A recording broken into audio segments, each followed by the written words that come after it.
chemistry bring him to Seattle? That's actually been a predicament for me because I don't know if anyone else has taken any initiative in getting them. And during the preseason games, I was the only one who was taking initiative, and the D-line completely wiped me out back-to-back games. So it's a struggle, but I'm assuming that it's completely on me. But I'm going to then charge Nick Bosa for it because he can afford it. You need to pass the hat around. I was really thinking, I want you know those giant, like old school, like the big buckets of cheese balls? Yep. I just want one of those, but for smelling salts. And I'm just going to leave it on the sideline. That's what my goal is. With the lid on. Well, I'm not going to break them all. That'd be aggressive. No. I want my own individual one. But, no, that has been thought about, yes. How many guys on the team approximately use them? I would say half, at least. Yeah. Yeah, I would say at least half. Use them most of the time, and I use them every drive, so it's just going to be different not grabbing them from a strength coach or an equipment manager. And we'll make it work. Only games or practice as well? No, not practice. Don't need it for that. No. Okay.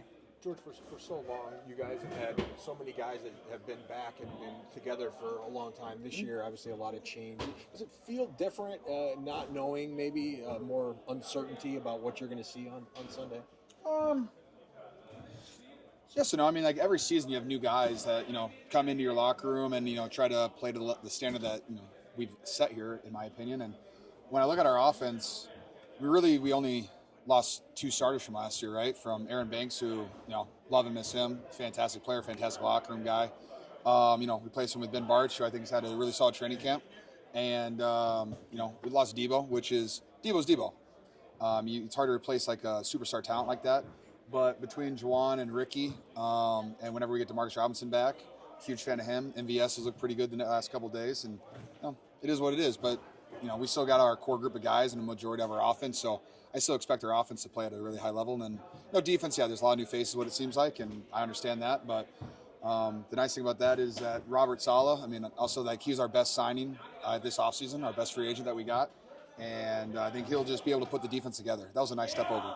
You probably don't think this way because I know you want to score every time you have the ball. Are you going to make me think away? Well, maybe, but just the way you're talking about the offense. You guys have so much continuity. The defense doesn't have it. Do you guys as an offense feel like, hey, especially early in the season here, we've got to maybe pick up the slack while they figure some things out on that side?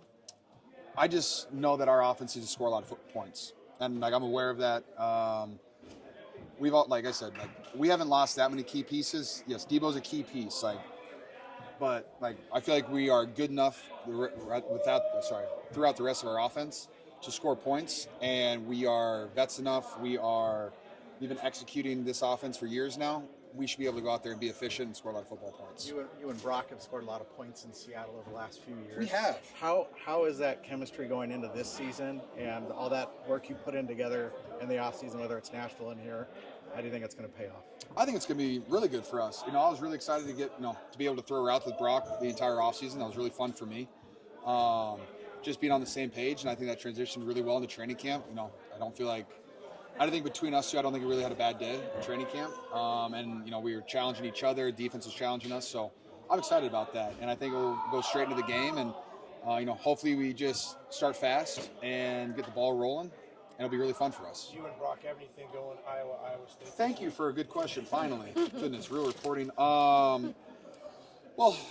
Yes, we do have something good. He's trying to weasel his way out of it because he says that he does his press conferences at the podium, and he thinks he needs to be the face of the franchise, all professional. But, a bet's a bet, and he should be wearing an Iowa football helmet at some point, hopefully on next Thursday. How happy are you for Juwan to get paid and, everything's kind of behind him now? Just happy to have Juwan back in the huddle. It just, you build friendships, you build chemistry with guys that you go through shit with. Excuse my language, we're already back, dang it. But when you go through great seasons, you go through tough seasons, you go through tough losses, you build a chemistry with people, and how people are going to respond to stuff. And I know how Juwan responds to everything, and he's someone that I can always lean on, someone I can count on for an energy boost in the middle of a game, someone that will, hit somebody with me, talk crap with me, he's that guy. And so to have him in our huddle again, and then to show the other guys, the new guys that we have around us, how we play Niners football, that's really beneficial for our offense.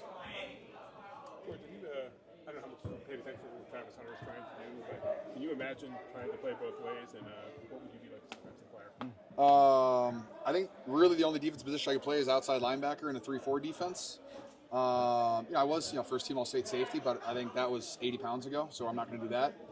No, I want nothing to do with that. I play enough offense as it is, and best of luck to him, and to see what he can do. It'll be really fun to watch. How is Luke Farrell fitting into the offense and what he can do? I'm really excited about Luke. Could not be more excited. I think playing, 4 years in Jacksonville, he got a lot of good work, especially last year when Evan didn't play a lot of the season, so he got a lot of extra reps.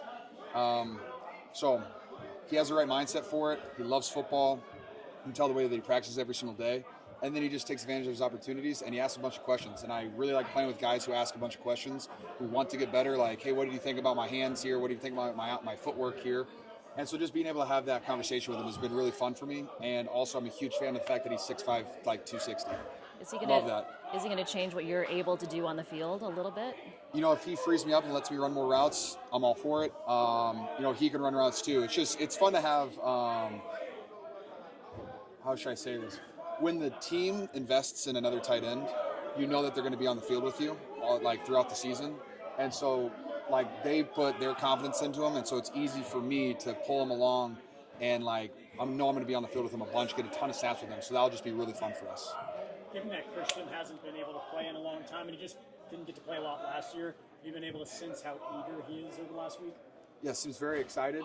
He's been excited since OTAs. He's been excited since, literally since the season ended. So, yes, I'm very, very much looking forward to being able to block for him and run routes next to him again. Good, guys? Oh, there's no solo interviews here. Oh, Group only.